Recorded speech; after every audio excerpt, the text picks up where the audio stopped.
In recent days, Israel has begun to give the clearest answers to the pro-Iranian terrorist forces. The response to terrorism has changed the fundamental balance in the Middle East and redistributed power roles. While the U.S. has supported Israel since the beginning of the war, Iran has become increasingly isolated in the region. The recent Israeli offensive, which has severely isolated Iran and pro-Iranian terrorist forces, has now led to a renewed blockade of Syria. Let's go to more distant lands where the war is expanding and take a look at the latest situation there. According to Syrian reports, Israeli airstrikes targeted areas in Syria and near Damascus in two separate waves. According to the Syrian state news agency Sana, a first wave of strikes began with Israeli warplanes targeting areas in southern Syria over the Golan Heights. In this wave, the airstrikes caused extensive material damage. The first wave of Israeli airstrikes targeted and destroyed an Iranian radar site in Tel al-San near the Syrian-Jordanian border. The Tel al-San area has been repeatedly targeted by alleged Israeli airstrikes in the past. No injuries were reported in the latest attack in the area. A few hours after the first wave of airstrikes, a second wave of airstrikes was reported in the Damascus area, in response to which Syria's Iranian air defenses were activated. Sana reported that the second airstrike was launched from Lebanon and targeted several locations near Damascus, causing material damage. According to Syria's Capital Voice news website, all of the targeted sites were in areas where Iranian and Syrian air defense systems are located. With these attacks, Israel sent a clear message to Iran in Syria. This message included Israel's intervention in Tehran's terrorist policies in the Middle East at any time. The timing of Israel's latest attacks in Syria was also quite significant. The airstrikes came a few days after Razi Mousavi, a senior officer in the Iranian Revolutionary Guard Corps, was killed in an alleged Israeli airstrike in the Damascus area. According to Iranian media, Mousavi served as one of the leaders of Iran's efforts in Syria and had been targeted by Israel in the past. In other words, Israel was maintaining its resolute stance against Iran. In fact, many sources speculated that Iran would launch a counterattack after Mousavi's assassination. However, to everyone's surprise, Israel had the courage to target Damascus, where the latest strikes were a show of force against pro-Iranian terror groups.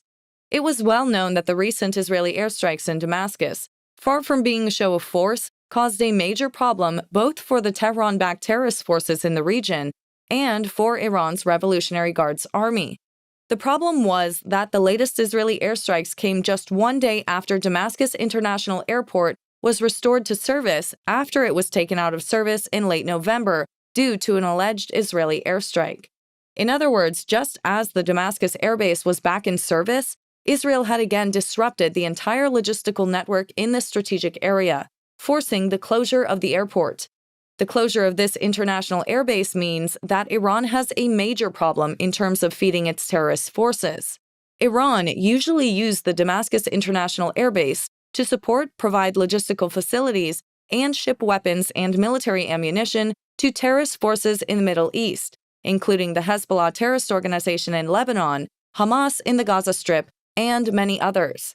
But now that Iran's logistical network has been disrupted again, the stockpile of weapons and military ammunition for terrorist forces in the Middle East has been put at great risk.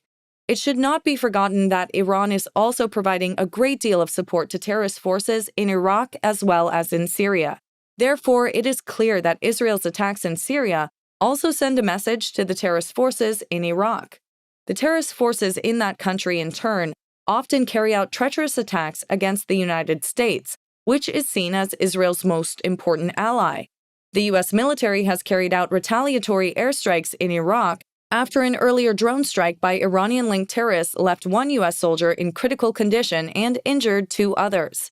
U.S. officials announced that U.S. strikes in Iraq killed a number of Kataib's Hezbollah terrorist militants and destroyed key facilities used by the group. U.S. military airstrikes in Iraq are aimed at deterring Iran and Iranian-backed terrorist groups from launching or supporting attacks on U.S. personnel and facilities, President Joe Biden said in a statement.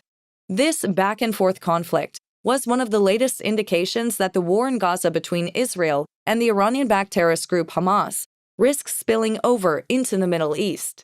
Iranian-aligned groups in Iraq and Syria oppose Israel's offensive in Gaza and blamed the United States for its support for Israel.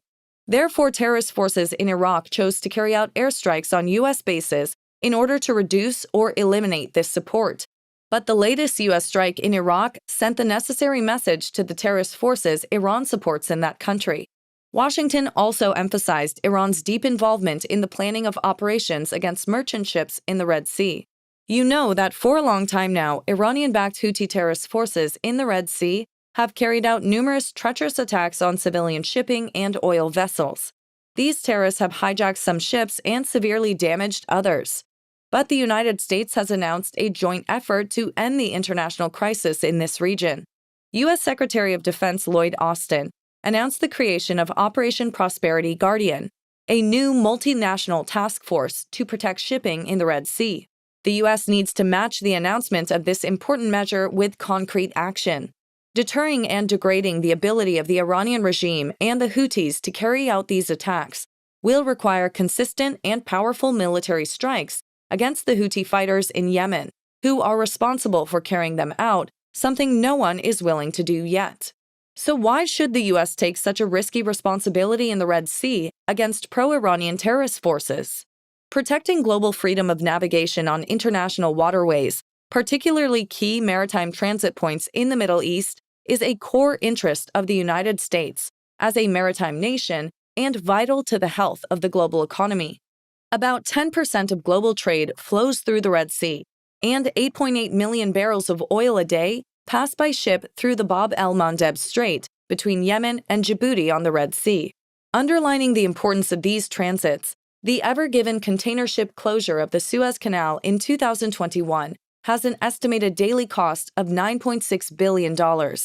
Reflecting this importance, a central tenet of the national security strategy is not to allow foreign or regional powers to jeopardize freedom of navigation on the Middle East's waterways. To avoid a massive economic crisis, the U.S. knows that Iranian-backed terrorism must be stopped in the Red Sea. In short, so far the United States has limited itself to defending against the escalation of Iranian-backed attacks.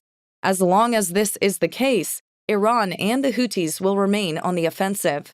That is why the United States, Israel, and other countries supporting the joint naval force must maintain a clear position against Iran and pro-Iranian terrorist forces. Thank you for watching us. We work day and night to bring you the fastest and most reliable news. In order not to miss the videos prepared by our team, including the latest developments and special reports on the war in Israel, you can subscribe to our channel, like our videos, and click the Super Thanks button below. See you in our next works.